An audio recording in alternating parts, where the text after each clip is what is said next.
గురుగారు ముఖ్యంగా మన తెలంగాణలో మాందీశ్వరుడు ఫస్ట్ ఆలయం అనుకుంటా కదా ఇది. అవునమ్మా. మరి మాందీశ్వరుడు అంటే అసలు ఎవరు, ఆయన విశిష్టత ఏంటంటారు? మీకే ఎందుకు మాందీశ్వరుని ఇక్కడ ప్రతిష్ఠించాలనిపించింది? చాలా మంచి అద్భుతమైన ప్రశ్న అమ్మా. నా మనసులో ఉండేది ప్రజలందరికీ తెలియజెప్పేదానికి ఇది ఒక మార్గం. నాకు లగ్నం నుంచి వెయ్యంలో మాంది ఉన్నారు. మేము చల్లా సిద్ధాంత గారి దగ్గర జ్యోతిష్యం నేర్చుకునేటప్పుడు నా చిన్నతనంలో 16-17 ఏళ్ల వయసప్పుడు మేము గణించే విధానం నవగ్రహాలు, లగ్నము, మాంది, గుళిక, యమ, ఇంద్ర, వరుణ గ్రహాలు, యూరేనస్, నెప్ట్యూన్, ప్లూటో అంటారు కదా, ఆ వాటిని బట్టి మేము నేర్చుకున్నాము. వాటినే మేము ప్రజలకు కూడా జ్యోతిష్యం చెప్పేటప్పుడు చూడటం, ప్రజలను కూడా మాంది ఎక్కడ ఉన్నారు, తమిళనాడులో తిరునెల్వేలిలో ఉన్నారు, కుంభకోణంలో ఉన్నారు, తిరువాలుంగాడని అరక్కోణం దగ్గర పక్క ప్రాంతంలో ఉన్నారు.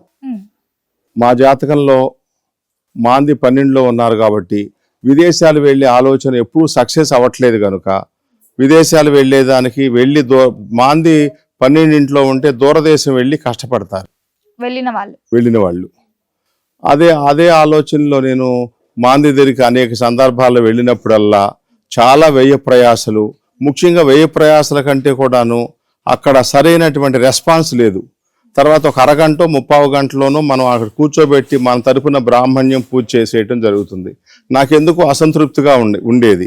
కానీ ప్రతిష్ఠించాలనే ఆలోచన ఆ కాలంలో రాలేదు.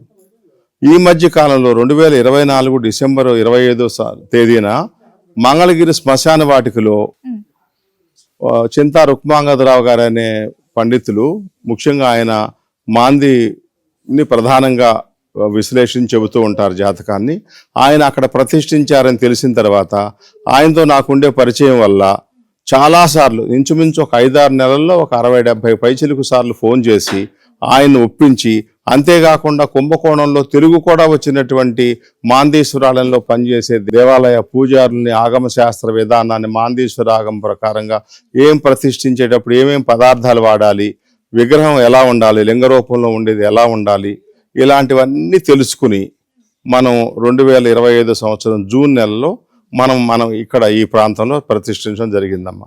చాలామంది ఇతర ప్రాంతాలు, తమిళనాడు ప్రాంతం వెళ్ళి పూజించుకుని వచ్చిన వాళ్ళు కానీ నేను కానీ అక్కడ సంతోషపడలేదు. చాలా ఖర్చులు, కనీసం ఒక 50,000 లేకుండా తమిళనాడు వెళ్ళి ఆ పూజలు అవన్నీ చేసుకుని కుటుంబ సమేతంగా రావాలంటే చాలా కష్టం. కారులో వెళ్ళాలి, ట్రైన్లో వెళితే ట్రైన్ దిగిన దగ్గర నుంచి మళ్ళీ అనేక చిన్న ప్రయాణాలు చేసేటువంటి పరిస్థితులు ఉంటాయి. తర్వాత లాంగ్వేజ్ ప్రాబ్లం. ఇలాంటి పరిస్థితుల్లో ఆంధ్రాలో మంగళగిరిలో పెట్టారు కనుక తెలంగాణలో మనం ఎందుకు స్థాపించకూడదు అనేటువంటి ఆలోచనతో మనకు విస్తార భూభాగం కూడా మన ఆశ్రమంలో ఉంది. ఎలాగో భైరవేశ్వరుల వారికి చాలా నిష్టగా మనం పూజాధికారులు నిర్వర్తిస్తున్నాం కాబట్టి ఆ పూజారులు ఏం చెప్పారు, కుంభకోణంలో పూజారులు ఒకవేళ మీరు ప్రతిష్ఠిస్తే చాలా నిష్టగా చాలా ఆయన చేయవలసిన విధి విధానాలను అనుసరించకపోతే చాలా దోషం, తర్వాత మీ తర్వాత ఇంకెవరైనా దాన్ని నిర్వర్తించే వాళ్ళు ఉండాలి, ఆ గుడి పాడుపడకూడదు అని చెప్పారు. నా తర్వాత నేను పెంచుకున్న హెయిర్, నాకు నాగరాజ్ అని నేను ఒక కురాన్ని పెంచుకున్నాను, అతనికి ఒక కొడుకున్నాడు. ఇంకో 50-60 సంవత్సరాల తర్వాత మాందీశ్వరుల వారే తెచ్చుకుంటారు, ఈ కాలం అంతా నేను సిద్ధపరిచి ఉంచాను కదా అన్న ఆత్మతృప్తితో పట్టుదలతో ఎంతో వ్యయ ప్రయాసలకు వచ్చి ఇక్కడ మీరు చూసే ఈ దేవాలయం ఇప్పుడు నిర్మాణంలో ఉన్న దేవాలయం, అంతకుముందు ఒక చిన్న దిమ్మ మీద తగిన పదార్థాల లోపల యంత్రాల ఉంచి లింగరూపంగా ఉండేటువంటి మాందీశ్వరుడు వారిని ప్రతిష్ఠించడం జరిగింది.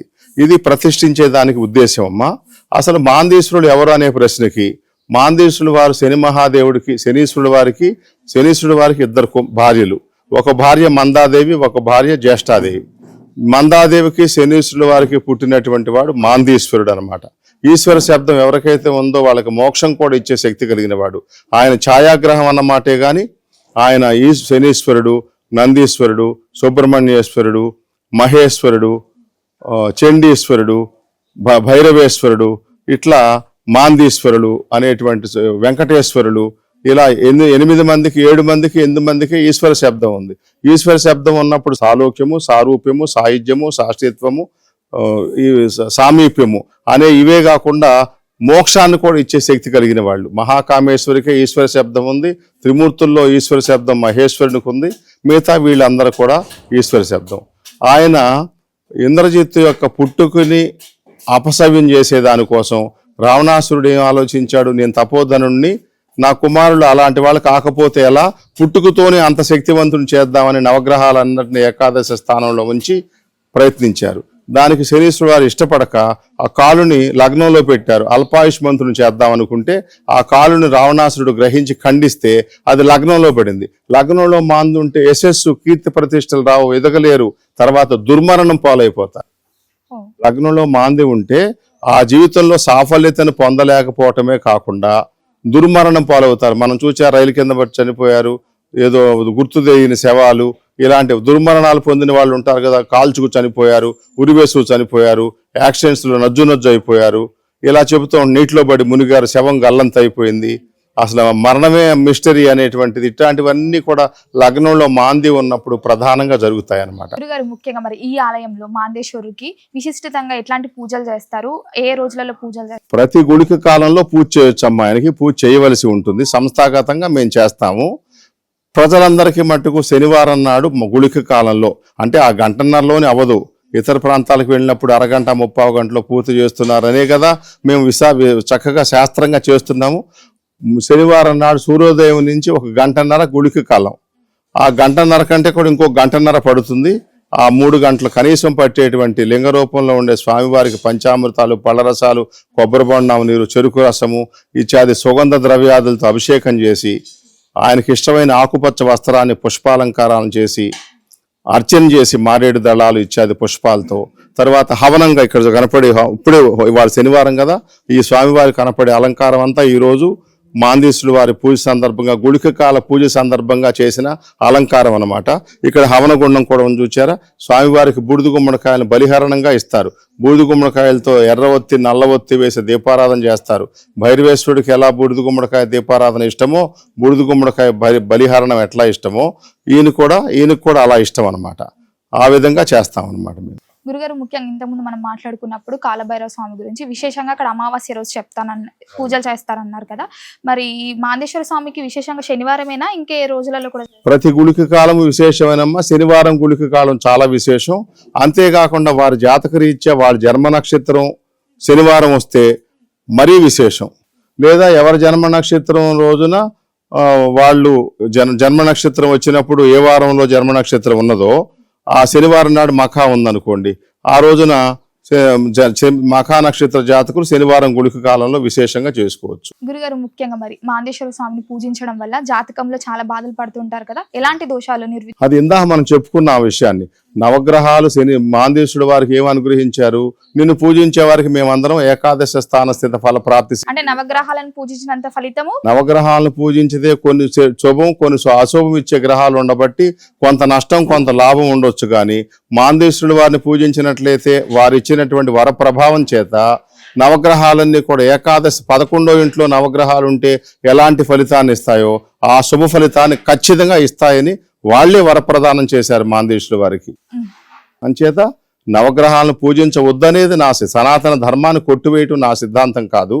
నవగ్రహాలను పూజించే వచ్చే ఫలితం కంటే కూడా అమితమైనటువంటి ఫలితాన్ని మాందేశ్వరుడు వారు అనుగ్రహిస్తారు.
లగ్నంలో మాంది ఉంటే ఆ జీవితంలో సాఫల్యతను పొందలేకపోవటమే కాకుండా దుర్మరణం పాలవుతారు. మనం చూసా, రైలు కింద పడి చనిపోయారు, ఏదో గుర్తు తెలియని శవాలు, ఇలాంటి దుర్మరణాలు పొందిన వాళ్ళు ఉంటారు కదా. కాల్చుకు చనిపోయారు, ఉరివేసు చనిపోయారు, యాక్సిడెంట్స్లో నజ్జు అయిపోయారు.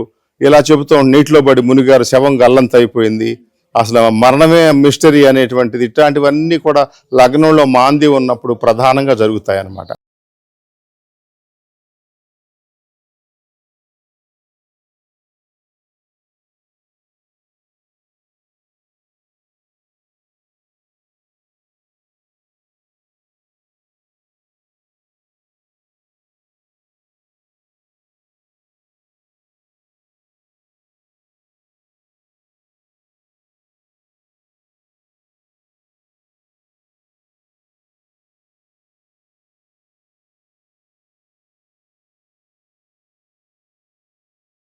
నవగ్రహాలు మాందేశుడు వారికి ఏం అనుగ్రహించారు? నిన్ను పూజించే వారికి మేమందరం ఏకాదశ స్థాన స్థిత ఫల ప్రాప్తి. అంటే నవగ్రహాలను పూజించినంత ఫలితము, నవగ్రహాలను పూజించితే కొన్ని శుభం కొన్ని అశుభం ఇచ్చే గ్రహాలు ఉండబట్టి కొంత నష్టం కొంత లాభం ఉండొచ్చు. కానీ మాందేశుడు వారిని పూజించినట్లయితే వారు ఇచ్చినటువంటి వర ప్రభావం చేత నవగ్రహాలన్నీ కూడా ఏకాదశి 11వ ఇంట్లో నవగ్రహాలు ఉంటే ఎలాంటి ఫలితాన్ని ఇస్తాయో ఆ శుభ ఫలితాన్ని ఖచ్చితంగా ఇస్తాయని వాళ్లే వరప్రదానం చేశారు మాందేశుడు వారికి.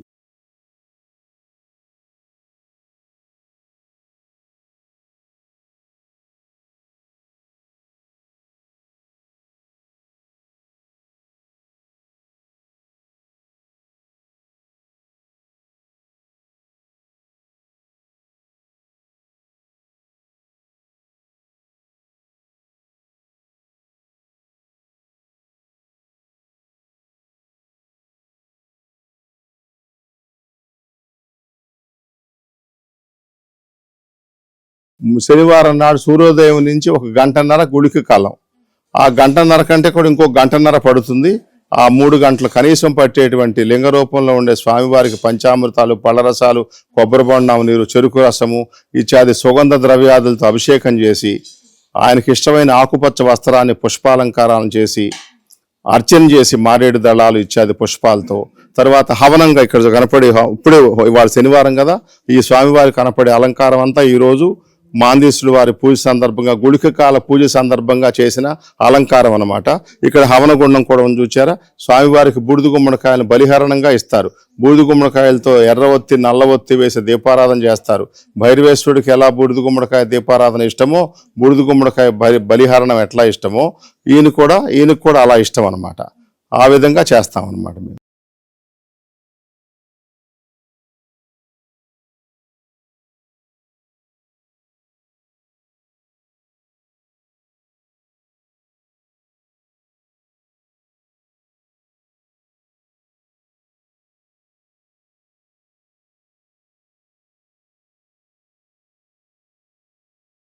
మాంది 12లో ఉన్నారు కాబట్టి విదేశాలు వెళ్ళే ఆలోచన ఎప్పుడూ సక్సెస్ అవ్వట్లేదు కనుక విదేశాలు వెళ్ళేదానికి మాంది 12 ఉంటే దూరదేశం వెళ్ళి కష్టపడతారు వెళ్ళిన వాళ్ళు.